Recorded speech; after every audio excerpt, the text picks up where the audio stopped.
বাংলা সাহিত্য সাধারণ আলোচনা। বাংলা সাহিত্য বাঙালি জাতির প্রাণ ও স্রোতের প্রকাশ। জাতির বিবর্তনের সঙ্গে সাহিত্যেরও সমৃদ্ধি ঘটেছে। প্রাচীনকালের নিদর্শন প্রাপ্তি থেকে আজ অবধি বাংলা সাহিত্য নানাভাবে যে সৃষ্টি সম্ভব হয়েছে, গবেষকগণ সময়ের প্রবণতা ও সাহিত্যের বৈশিষ্ট্য অনুসারে তার কয়েকটি ভাগ করেছেন। একেই সাহিত্যের যুগ বিভাগ বলে। সে বিচারে বাংলা সাহিত্যের যুগ বিভাগ এরকম: প্রাচীন যুগ 950 খ্রিস্টাব্দ থেকে 1200 খ্রিস্টাব্দ পর্যন্ত, আর মধ্যযুগ হলো 1201 থেকে 1800 খ্রিস্টাব্দ পর্যন্ত। আধুনিক যুগ 1801 থেকে আজ পর্যন্ত। এই মত বাংলার শ্রেষ্ঠ ভাষাতাত্ত্বিক সুনীতি কুমার চট্টোপাধ্যায়ের।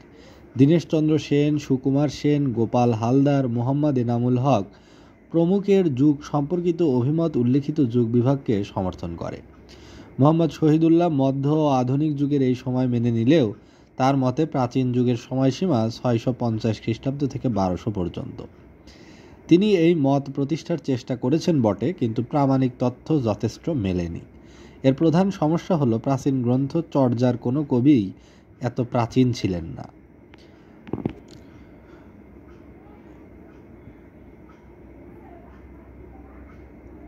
অবশ্য তিনি তিব্বতী চর্যাপদের সূত্র ধরে সবরপাকে 680 খ্রিস্টাব্দে জন্মগ্রহণকারী কবি বলে মনে করেন। অন্য গবেষকগণ এ মত সমর্থন করেন না। যুগের এই তিনটি ভাগের মধ্যে আবার 1201 থেকে 1350 খ্রিস্টাব্দ পর্যন্ত সময়কে অন্ধকার যুগ বলে।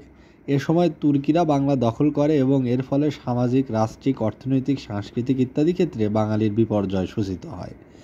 এ যুগেই তালেবান অধিকৃত আফগানিস্তানে পৃথিবীর সর্বোচ্চ বৌদ্ধ মূর্তি ধ্বংসের যে উন্মত্ততা বা মার্কিন বাহিনী অধিকৃত বাগদাদের প্রাচীন জাদুঘর ধ্বংসের যে সংবাদ পাওয়া যায়, আজ থেকে 800 বছর আগে এর রূপটি কতটুকু হিংস্র ভয়াবহ ছিল তা শুধু কল্পনাই করা যেতে পারে।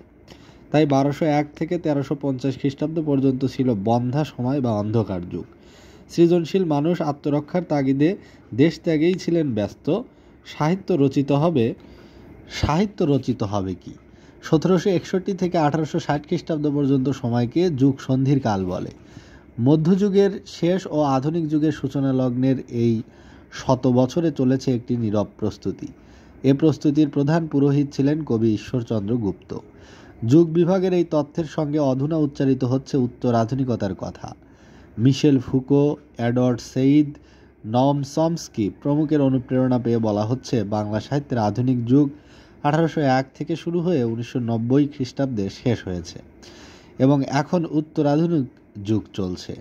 1990-এর পর বিশ্ব ব্যবস্থার পরিবর্তনের কারণে মর্মগত নৈরাশ্যের শিকার হয়ে অনেকেই উত্তরাধুনিক যুগের কথা বললেও প্রকৃতপক্ষে বাঙালি এখনও পুরোপুরি আধুনিকই হতে পারেনি।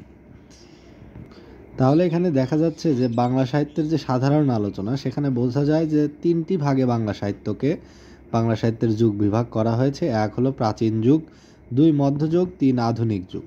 প্রাচীন যুগ হচ্ছে 650 থেকে 1200 বা 950 থেকে 1200, আর মধ্যযুগ ধরা হয়েছে 1201 থেকে 1800, আর 1801 থেকে আজ পর্যন্ত এটি হচ্ছে আধুনিক যুগ।